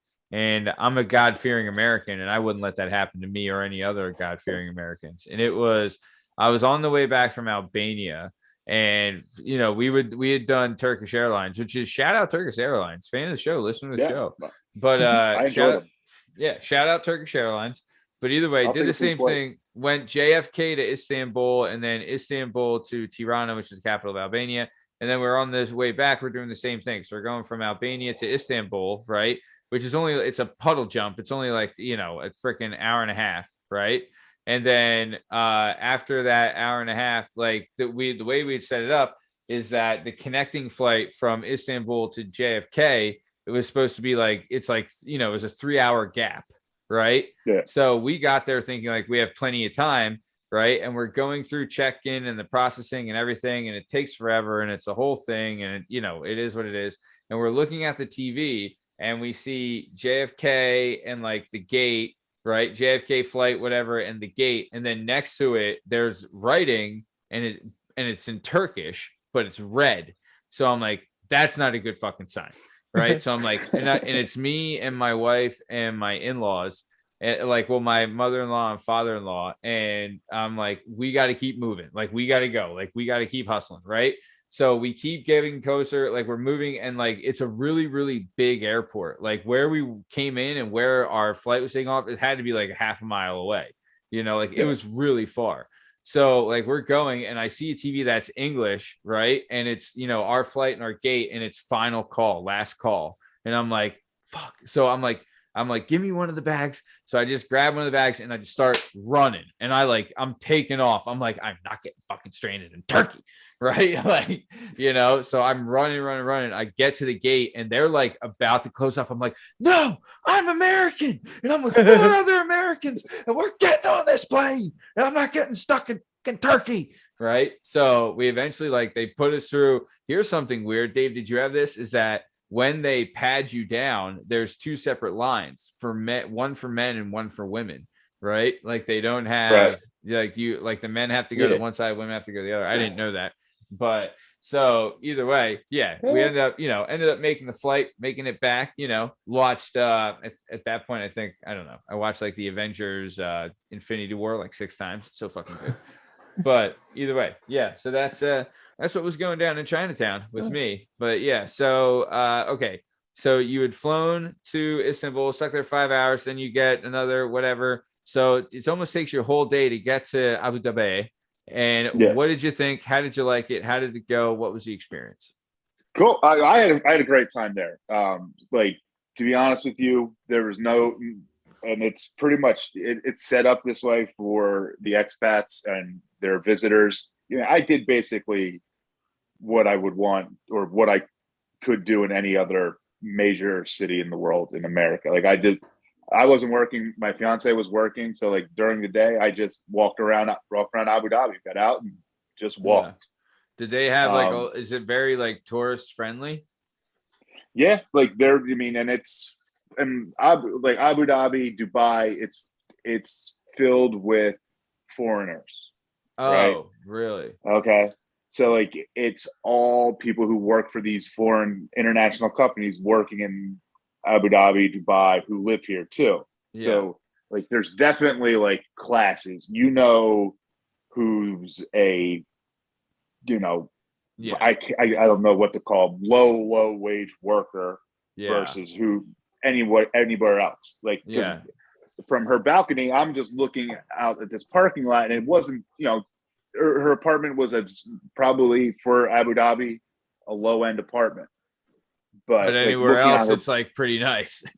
Yeah, it's a decent sized studio apartment with on the 10th floor with a balcony. It was but for Abu Dhabi. So there's overlooking this. I don't even know what it was, but this parking lot, and in the parking lot there's 17 Lamborghini, or maybe not Lamborghinis, but Mercedes, Audis, yeah, Porsche, Ferraris, yeah, all that. Just whereas instead of 22 Toyota Camrys, yeah, and and the other thing is, when like the crown princes and princes are at places, because there was this seafood restaurant that was opening up on the bottom of her building, or like at the bottom of the building, like directly adjacent. yeah, And all of a sudden you see 8 black SUVs tinted out black SUVs pull up. It's just this guy coming to try this new restaurant, but he's one of the brothers of a prince of a brother of something else. And just, it was like I forget exactly what they were called, like a hot pot restaurant. So seafood pot. yeah. And it was this new thing there, and they just wanted to try it out. SUVs roll up, the people come in, he sits there, he eats, he leaves. Everybody carries on with their business. But is paparazzi following him and stuff like that? No. Okay. It's just like presidential kind of like, yeah. It's right. It's 8 Suburbans. Yeah. It's what you expect if like Biden was showing up, but it's just a brother of a brother of a cousin of a brother. I mean, it's not the main guy, but they're all billionaires. Not billionaires, but they got some money, that's for sure. They got plenty of money. Dude, but that's awesome. What an experience. And how long did you stay there? So I was there from about middle of January to end of March. So 6 What? Weeks. You were there for 6 weeks? Yeah, 6 weeks, yeah. Wow. It's cool. So you legit were like, you got some time in Abu Dhabi. Yeah, so like during the week I would just hang out. I took some golf lessons. I would just walk around and just and I was there at the perfect time, because it's obviously the desert. It's the Middle East. Yeah. But from January to March to begin to April, it's like 80. Yeah. 85 every day. Oh, whereas nice. April, May, it's 100, and then of course it's 115 in the summer. Yeah. Oh, F that. It's like Florida on steroids. Like Dude, like what is the deal? No way.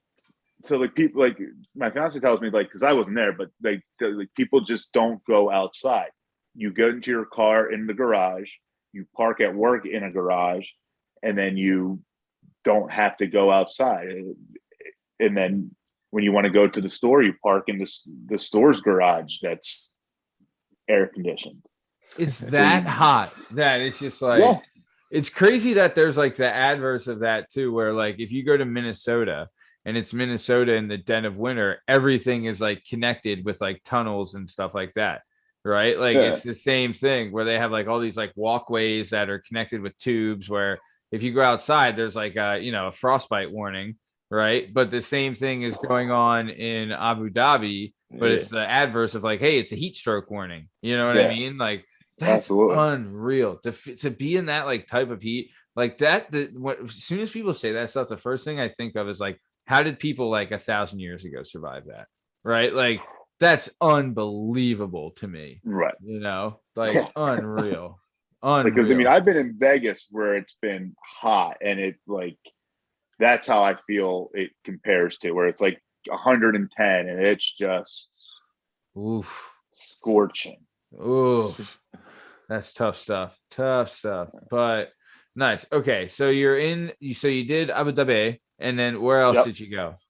So before that, so immediately after I got laid off, we met up. I met up with her and her family during the Christmas time in Malaga, Spain, which is down by Gibraltar.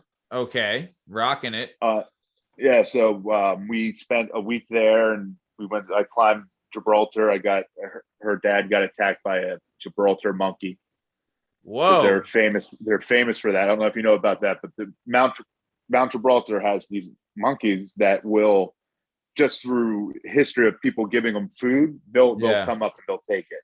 So like they tell you to not have bags showing. So like you're supposed to put your bag under your coat, because they know what means what. Like if you got a backpack, you probably got food in there.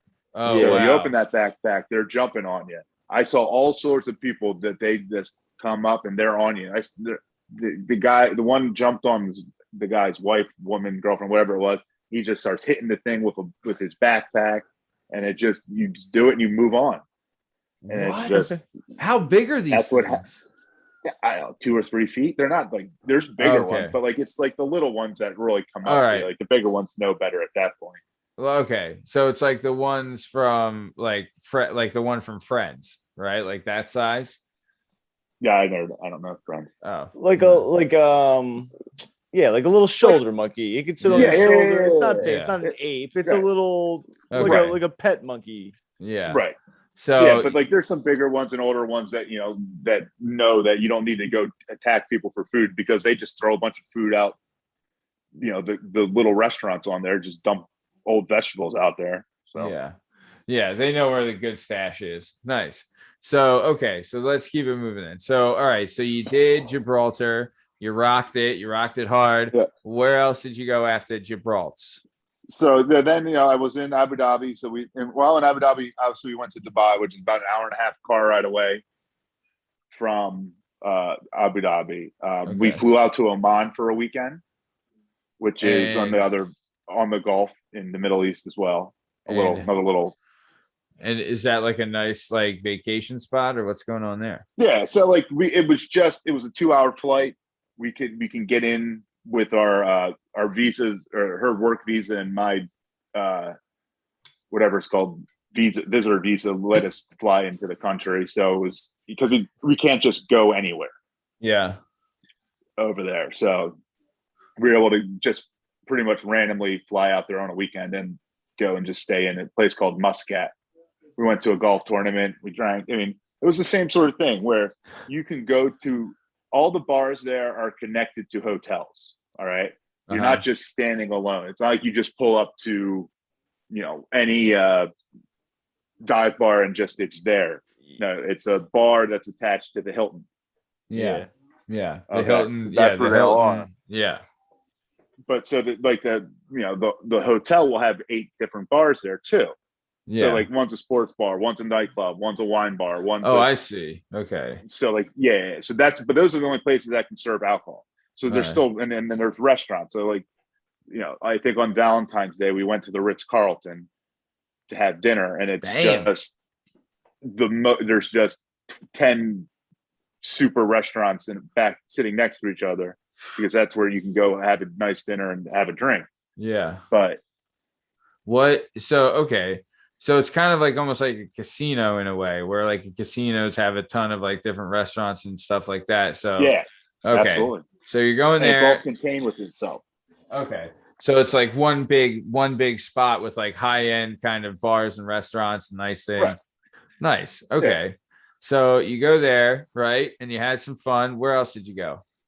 So then, I came home, hung out for a while. Then so she was living over there, and then we went. We met up in Istanbul for a week. Okay. A little over a week because a friend of hers was getting married there. We stayed in Beşiktaş. I'm probably butchering that, but I loved Istanbul. Yeah. It's good stuff. Istanbul was a great town. It wasn't expensive. We stayed in an Airbnb and above a restaurant, not a restaurant, like a coffee shop bar. Yeah. So, just $30 a night. We're in the middle of town. I can go have a bunch of beers, food, do it. Istanbul's different. It's not the same rules when it comes to drinking. The food's off the charts, huh? Yeah, man. And you getting some gyros? Absolutely. Nothing like it at 4:00 in the morning. Oh yeah, baby. Yeah, man. Dude, telling you. Yeah, Albania is the same way where it's very affordable and the tourism is great. Yeah. Dude, I'm with you. And there's like, so what were the deals with drinking in Turkey though? In Istanbul? No, Istanbul was like Philadelphia.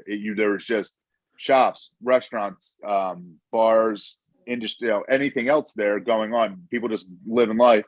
But there was, you'd have a little restaurant. It wasn't connected to anything. You could go, I could go to just a restaurant on a street corner. And, the one night we were sitting there drinking till 3:00, 4:00 in the morning. Pretty much there was somebody who we were giving money to and who was giving us shots of tequila and Guinnesses till 4:00 in the morning. It worked out for everybody. Yeah. We were sitting there drinking, smoking, talking, and somebody was taking our money. Yeah. Having a good old hoot. having a good old hoot. Absolutely. Nice. Okay. So then after Istanbul, formerly Constantinople, where did you go after that? So we went to, then we did like a Germany and Amsterdam trip where we started in Amsterdam, took the train down into Germany through what's the first, Hanover. We stayed a night. So Amsterdam for 3 or 4 days, to Hanover, to Munich. How beautiful was that ride? Like the countryside had to be just breathtaking, right? There's some spots where it's, you're not going so through a farm area and stuff like that, but you absolutely going through the mountains with the woods and all of that. So you did Amsterdam first, and you went from Amsterdam into Germany. Yes. Okay. And how was that? How was Amsterdam? Amsterdam was fun. So like we were there during their Pride Parade. So that was a whole other level of glad your support of going on.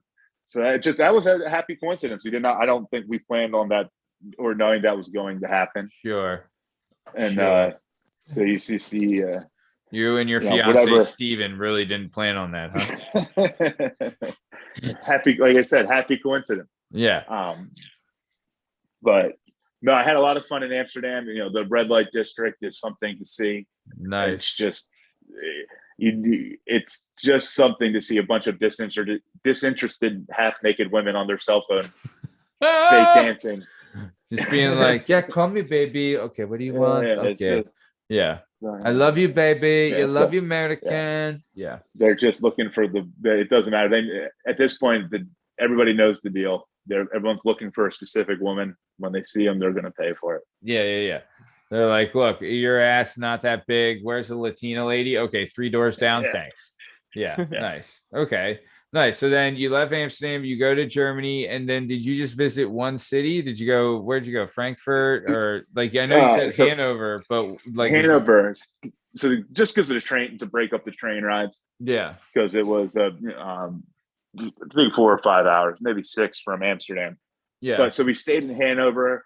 I mean, Hanover was a nice, very attractive, nice looking place. But we were there on a Tuesday in the middle of August, so there wasn't anything going on. Yeah.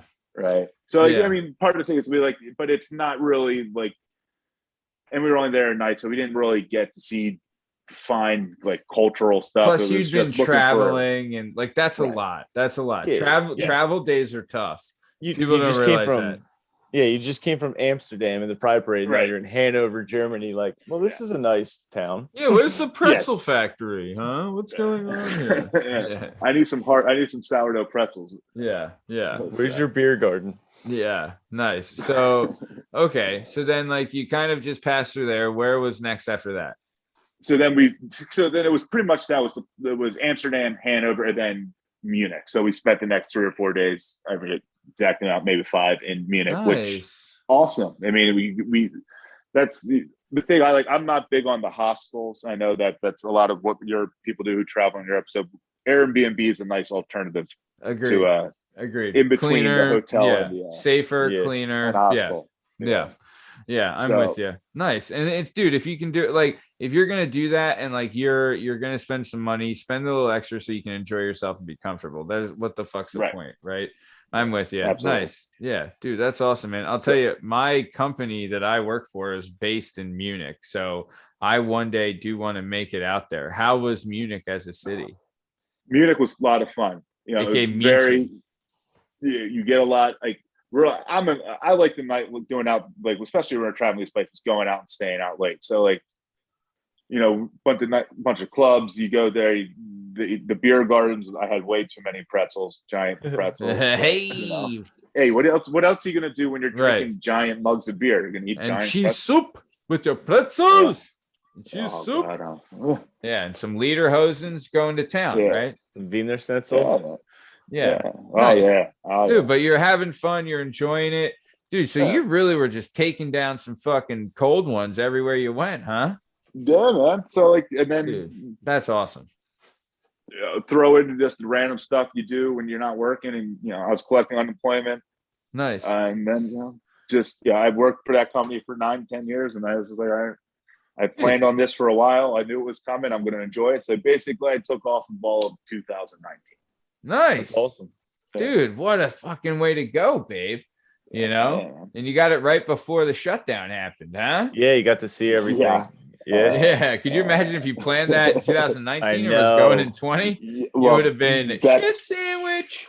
Or imagine we had a trip planned for April of 2020. We're going to Morocco for 11 days, 2 weeks. And Moroccan Airlines, if you're listening, you still owe me $1,100. Yeah, you motherfucker. Fan of the show, listener of the show, Moroccan Airlines. So boycott Moroccan Airlines. Yeah. Let's start it here. So nice, man. Awesome. So then after you get done traveling, you would then go back to Big Pharma, right? Yeah. And you would get back into the role you were in, the quality assurance.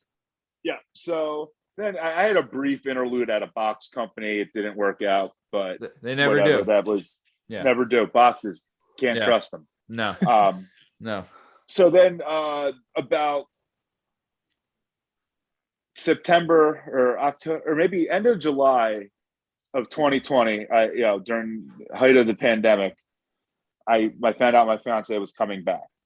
So I started making, adjustments to move to Northern Virginia. Okay. So I was in the Hatboro Horsham area, Willow Grove, actually.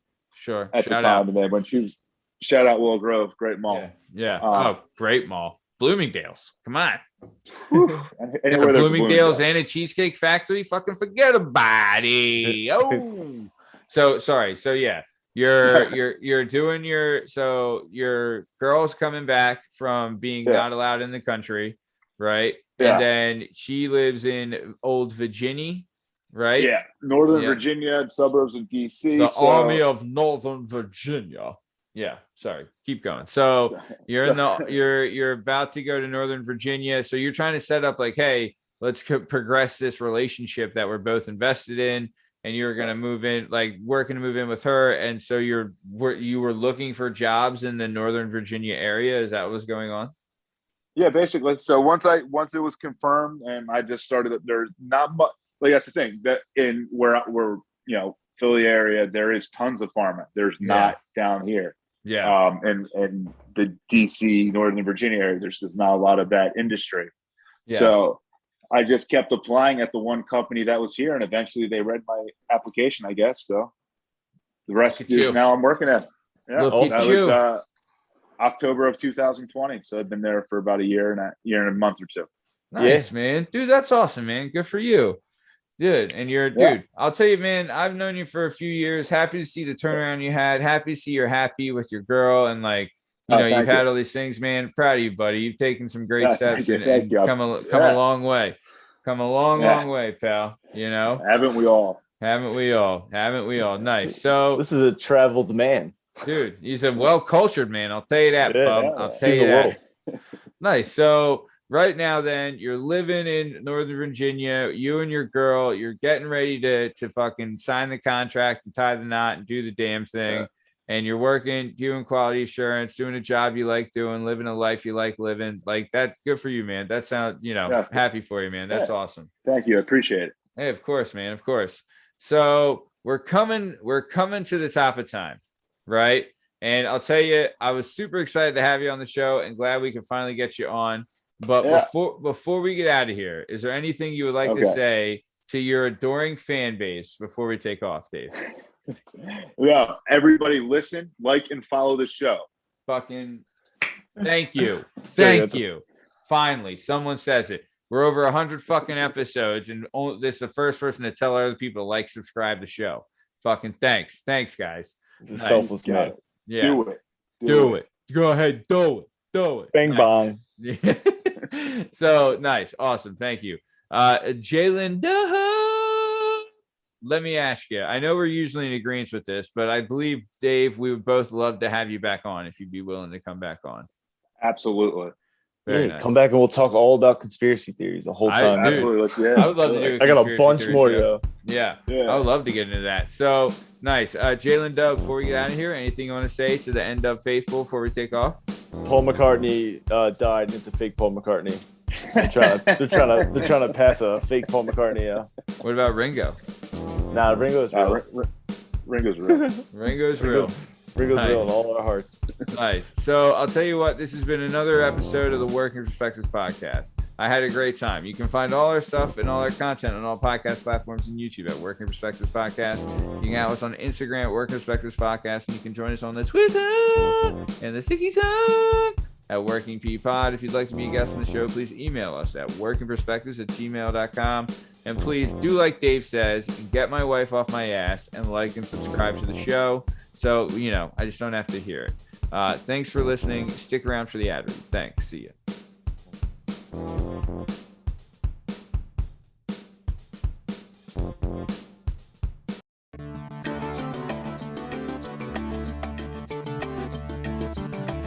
Do you have a message or a story inside of you that you've been waiting to tell? Have you always dreamed of writing a book, but are intimidated by the complexities of the book publishing world? Perhaps you want to use a book to launch your public speaking or consulting career. If so, please reach out to Scott and Bell Publishing, located right here in beautiful Philadelphia, Pennsylvania. Scott and Bell Publishing handle all genres and authors with all experience levels. Scott & Bell Publishing gives authors 100% creative freedom and a higher royalty split. They can be found at www.skotbell.com. That's www.s as in Sam, K as in Kite, O as in October, T as in Tom, B as in Boy, E as in Edward, L as in Larry, L as in Larry.com. That's Scott and Bell Publishing, where the authors go.